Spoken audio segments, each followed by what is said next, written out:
Bien, ya hemos repasado algunos datos de la economía que nos sirven para tomar conciencia de la necesidad de adquirir conocimiento para administrar nuestro dinero. Ahora, muchas veces hemos oído hablar y quizás hayamos participado de conversaciones en donde se habla de la economía y de las finanzas. Pero, ¿qué es realmente cada una? Leamos juntos sus definiciones. La economía es una ciencia social que intenta explicar la conducta y las interacciones de los agentes económicos en términos de los elementos de valor que intercambian entre sí. Y las finanzas estudian múltiples aspectos y elementos relacionados con todo el proceso de la obtención y administración de dinero. Las finanzas buscan mejorar las fuentes de las que se obtiene dinero y optimizar su utilización, que se puede derivar en su gasto o administración. Estas definiciones del libro, ¿se entendieron? ¿No? Sin miedo, y sigamos adelante. Para que quede claro y podamos entender, vamos a simplificar qué es cada cosa. Veamos. Economía es lo que tengo menos lo que debo. Y finanzas es la administración de 4 variables: ingresos, gastos, ahorros y deudas. Vamos a ver ahora de forma simple cómo influye la administración financiera en el desarrollo de la economía doméstica. Para eso tenemos 3 casos: el de Pedro Progreso, el de Pablo Empantanado y el de Juan Agobio. Los 3 parten de la misma situación. Tienen familia, pareja y 2 hijos. Tienen una casa del mismo valor y tienen un automóvil también del mismo valor. Económicamente iguales, veamos su desempeño financiero. Empecemos con Pedro Progreso. Económicamente, ¿cómo empieza? Lo que tiene menos lo que debe. Casa 250, auto 45, ahorro acumulado 0 y deuda acumulada 0. Económicamente tiene un total de 295. Y financieramente, ¿cómo se desarrolla la familia de Pedro Progreso? Ingresos mensuales por 8, gastos por 6, genera un ahorro mensual por 2 y no genera deuda. Después de un año, veamos cómo está económicamente. Pedro Progreso, con la misma casa, el mismo auto, ahora ahorro acumulado 24, producto de haber ahorrado 2 todos los meses, y deuda acumulada 0. Financieramente sigue con el mismo desarrollo: ingresos por 8, gastos por 6, ahorro mensual por 2 y no tiene deuda. Económicamente mejoró. Para el siguiente año, la familia de Pedro Progreso había planificado agrandar la casa, invirtiendo 100. ¿Cómo iban a llegar a los 100?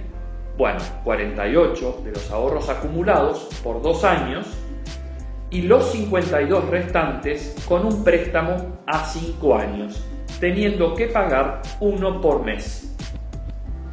Económicamente, ¿cómo termina?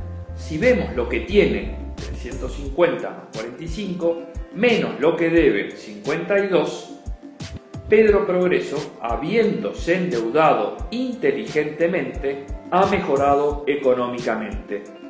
Y financieramente, ¿cómo se desarrolla? Planificadamente, con ingresos por 8, egresos por 6, paga la cuota mensual de 1 y sigue generando un ahorro de 1 por mes. Ahora es el turno de Pablo Empantanado. Económicamente dijimos que los 3 empezaban igual: casa 250, auto 45, sin ahorros y sin deudas. Pero financieramente el comportamiento de Pablo y su familia es distinto. Los mismos 8 de ingreso, pero en gastos no tienen planificado nada, simplemente saben que llegan a pagar todo a fin de mes y que no sobra nada. Al siguiente año, la familia de Pablo reciben y empiezan a usar una tarjeta de crédito. ¿Cómo siguen con el comportamiento de no planificar los egresos? Empiezan a gastar más de lo que ingresa mensualmente, empezando a generar una pequeña deuda por mes que irán financiando con la tarjeta hasta tener que llegar a pagar los mínimos a fin de año. En el año 2, para sanear la tarjeta, tuvieron que pedir prestado plata a un familiar y decidieron no utilizar más la tarjeta, pero no decidieron cambiar la conducta en la administración financiera, volviendo a la situación de cuando habían empezado: 8 de ingresos, 8 de gastos, 0 de deuda y 0 de ahorro. Ahora vemos que un descuido en la administración financiera o no llevar las finanzas en forma planificada genera un impacto en lo económico. Por último, analicemos el caso de Juan Agobio. Económicamente comienza con la misma situación que Pedro y que Pablo. Ahora, el comportamiento financiero de Juan y su familia es el más peligroso de todos. Si bien conocen sus ingresos de 8, no saben ni llevan sus egresos, que corresponden a 10. ¿Y esto cómo es posible? Es posible generando deuda, a través de tarjetas de crédito, de préstamos personales o de préstamos de familiares o amigos.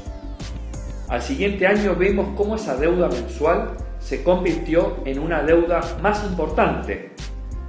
Pero como las tarjetas y los préstamos siguen con capacidad, Juan y su familia siguen con el mismo comportamiento de vida reflejado en lo financiero: 8 de ingresos y 10 de gastos. Al final del año 2, la deuda acumulada es preocupante: 48, y económicamente la familia ha perdido valor y la conducta financiera sigue. Ahora, ¿hasta cuándo? Y hasta que lleguen a los límites de las tarjetas de créditos, o los bancos no quieran prestar más, o los familiares y amigos tampoco, porque se dan cuenta que Juan está yendo por mal camino y que tarde o temprano sufrirá las consecuencias. ¿Qué consecuencias? Y seguramente tendrá que vender o mal vender su casa y su auto para cubrir las deudas. ¿Se imaginan ese momento? ¿Se imaginan los diálogos entre Juan y su pareja? Hagamos un resumen final repasando las 3 distintas conductas en la administración financiera y qué consecuencias tiene en la economía de cada familia. Empecemos con Pedro Progreso. Su situación económica mejora, incluso habiendo contraído una deuda, pero de forma inteligente.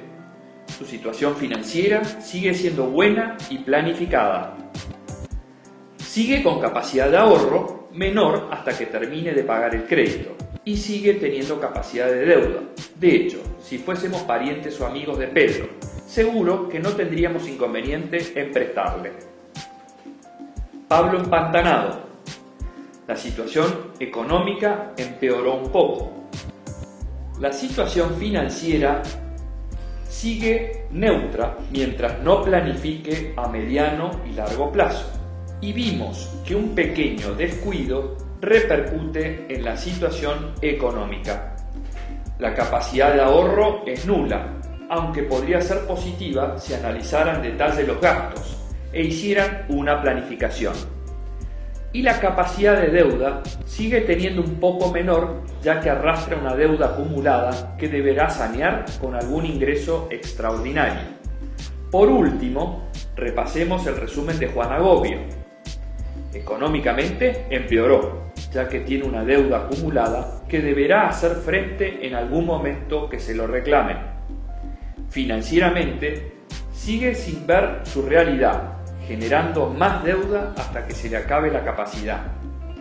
Capacidad de ahorro, indudablemente que con esa conducta no tiene, y capacidad de deuda mes a mes va disminuyendo hasta que se le acabe y no le quieran prestar más.